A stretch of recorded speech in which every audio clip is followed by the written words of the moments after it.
Hello kiddos. I'm kind of nervous to film this video because it's probably the most personal I'm ever going to get in a video because I'm talking about my actual life. It's kind of funky. I have to tell you guys about my mistakes and how you guys need to avoid them. So this video is going to be everything I experienced and learned from my first semester of college freshman year. I'm going to tell you guys what to expect from orientation, how to meet people, how to stay healthy while living in a dorm, how to make the most of your time here, honestly like how to pick the right college. I feel like that's a big part of like my success here was I picked the right school. Oh, and I'm going to share like the most like awkward, weird things I've experienced here. Obviously not all of them. So I'm going to jump back to when you're applying to college. Just a little background on me. I'm a freshman at Chapman University in Orange County, California. I'm originally from upstate New York. It was a cross-country move for me. I have a whole video about like my experience moving if you want to see what it was like. Generally, most people's experiences going to college are like pretty dreamlike. Like it feels very surreal and like, whoa, a new place. This is crazy. New people. How exciting. I don't know. But I would say that mine was even more like euphoric kind of because in addition to the novelty of like going to college and like being in a new place, I was also moving across the country. Most of them were just moving from NorCal to SoCal, whereas I was moving from New York to California. So I was just like, oh my god, it was a crazy experience. If you're thinking about moving super far, I would say do not be afraid. There's so much joy to be had and like so much to be gained from that experience. It entirely paid off. I mean, obviously it's a lot to process and like if there's more for you to gain by staying local, by all means, do what's best for you. But for me personally, I've always wanted to live in a warmer climate. And a lot about your college experience is the environment that you're in. So if you're in a cool, fun city with a lot of stuff to do, it'll make your experience a lot better. But also I know a lot of my friends that stayed in smaller schools in the Northeast, they're having a blast too. Everyone has something different that they like about their school, so it just depends on what you want. When I was applying and making my decision, I was just like, if this is my one chance to like really get up and move somewhere, I'm gonna take the biggest jump and go where I really want to go, even if it scares you. But obviously there's a bunch of factors that go into choosing your school, so don't listen to me and just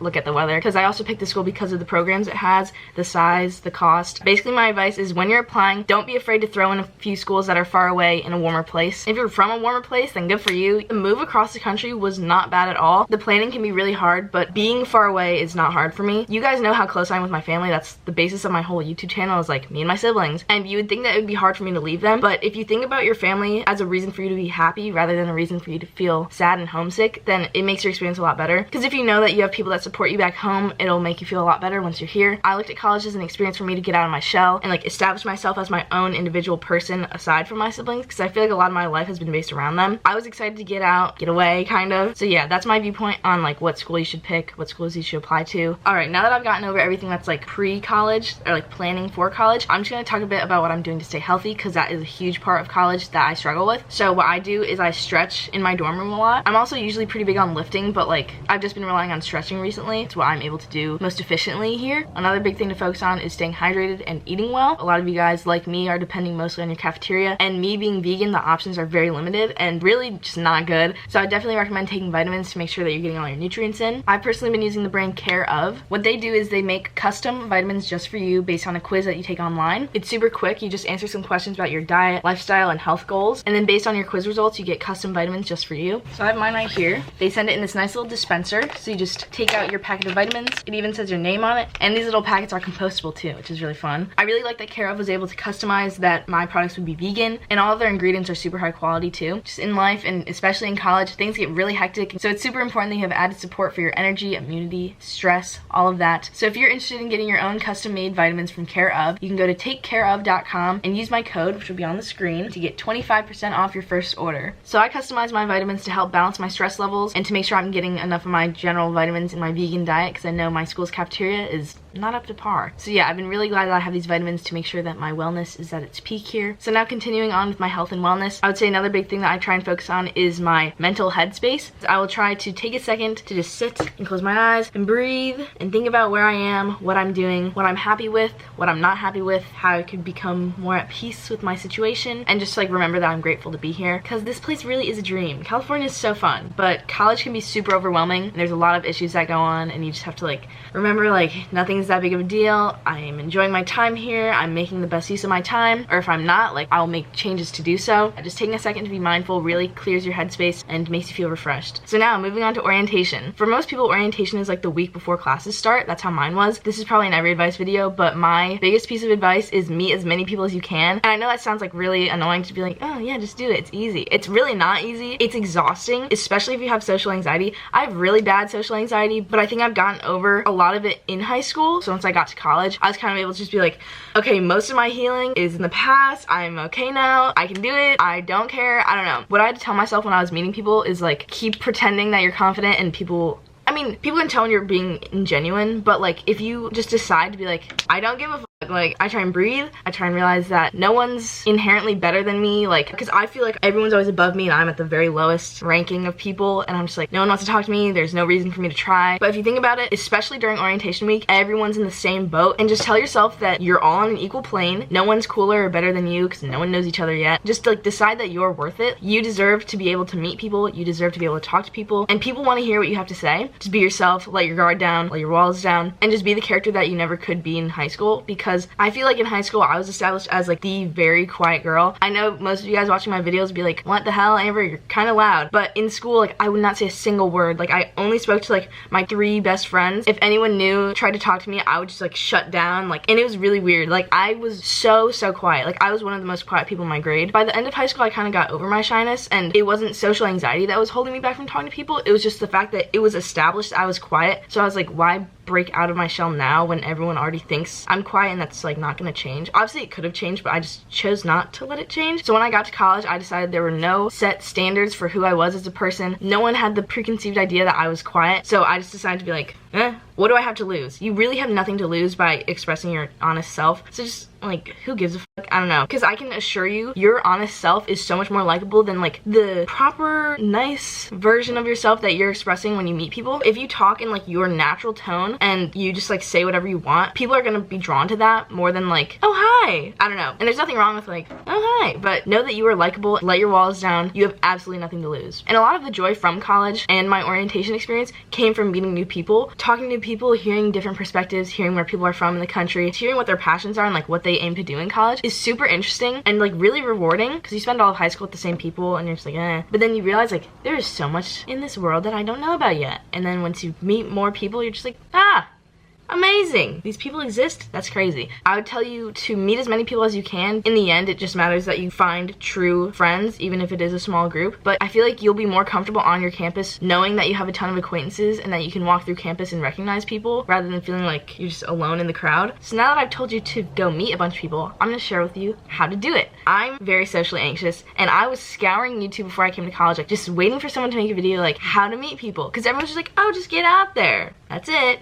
The end. And I'm like, excuse me, I need like a bullet point list of like what to do. So here it is. Essentially what you do in orientation is you'll go to weird events. You have to sit next to random people. If you're really brave, you could just turn and be like, hi, I'm Amber. What's your name? I personally cannot bring myself to be that confident. So what I'll usually do is we'll sit there. We're watching some weird orientation thing, and it's like kind of cringy. So you're just like, what am I doing here? This is kind of stupid, but like this is what I do. I'll be sitting there and I'll turn to the person next to me and I'll be like, do you have any idea like what's going on? Or like, do you know like what we're supposed to be doing right now? This is kind of weird. I don't know. Just like say something about what you're watching, and they'll just say something like, oh yeah, I know, right? Like this is pretty weird. What's going on? And then after that you say, oh, I'm Amber, by the way. And then you're just like, yeah. I'm trying to think of what the other questions are that people ask. There's name, major, what hall you live in, where are you from? So that's my weird social anxiety guide to like a conversation. I don't know. Alright, so next thing about orientation is club fairs. This piece of advice is very brief. Essentially just go to club fairs and weird little events on campus because they'll usually give out free stuff. Another big tip for orientation that I wish I knew is that if there's an event where you don't have anyone to go with and you have to walk in alone, the whole point of these events is that you're going to meet people, so don't be scared to go alone and definitely go to all of the events, because I can think about like all the events that I almost didn't go to, and I met like all my best friends now at those events. So it's weird to think like, what if I didn't go? Like, what if I gave in to the anxiety that I had that night? I would have never met these people.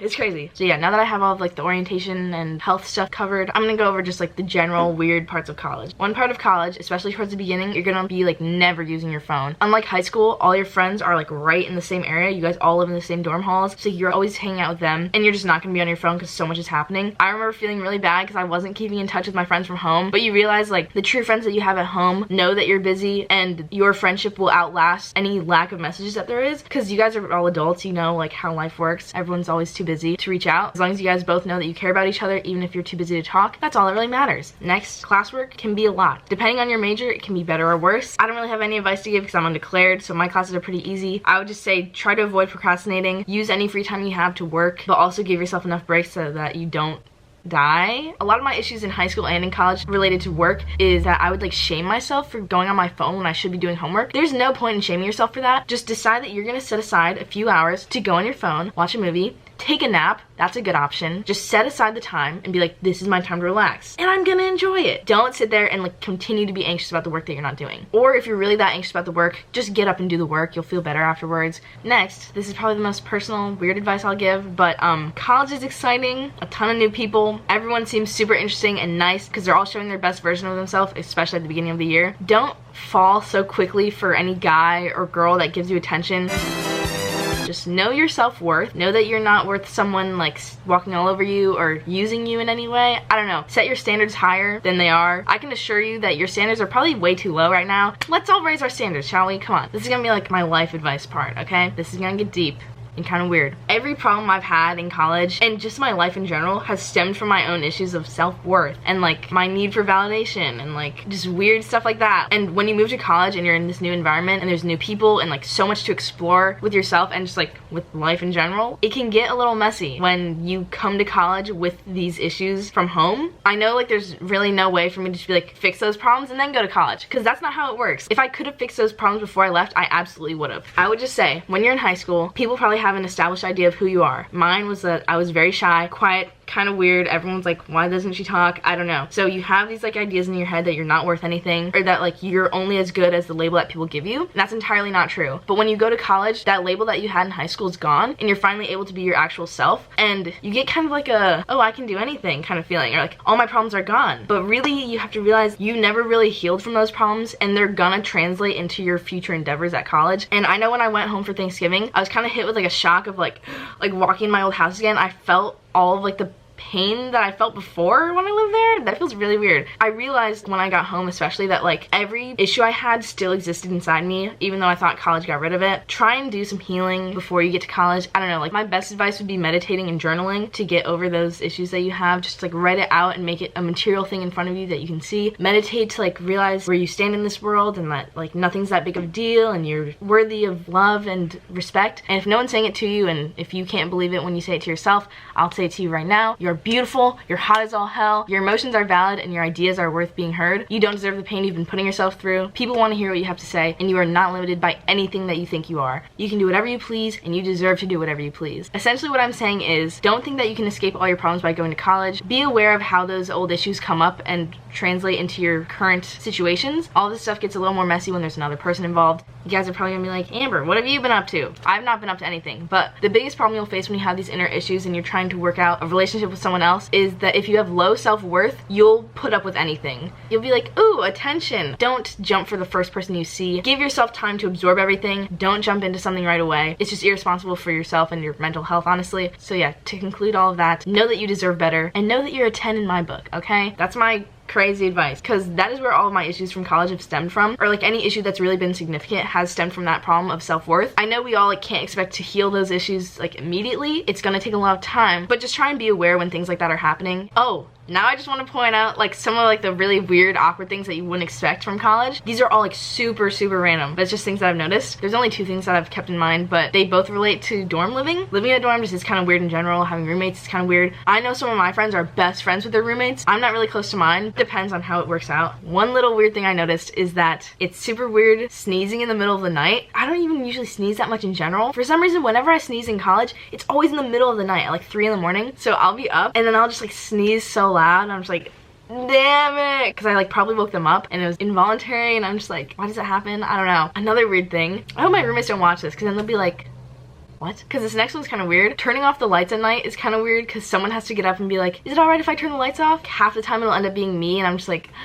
like at night I just kind of like dread that because I'm like, someone has to turn off the light. It's just a weird thing, I don't know. And you don't think about that when you are moving to college, but that is like the weirdest part for me. So that's kind of a weird note to end on, but that is everything I've learned in my first semester at college. Everything I've experienced, realized, everything I think you guys should know, everything that I've learned about myself and about moving so far away from home. I really hope you guys liked it. If you guys have any additional college advice, definitely leave it in the comments for everyone else to read. So yeah, concluding note, college is not as bad as it seems. It's really a chance for you to explore everything, explore yourself, and it's a chance for you to reinvent yourself. I know it seems like very cliche, but no one knows who you are yet, so you can be anyone you want, and you have nothing to lose by being yourself, so just go for it. There's a lot to take in, so just remember that you deserve the absolute best. Don't put up with anything less.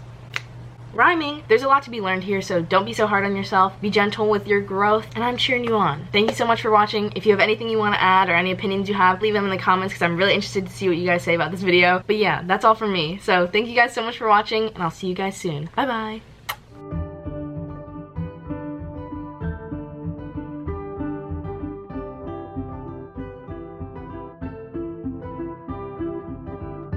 Don't you call him baby.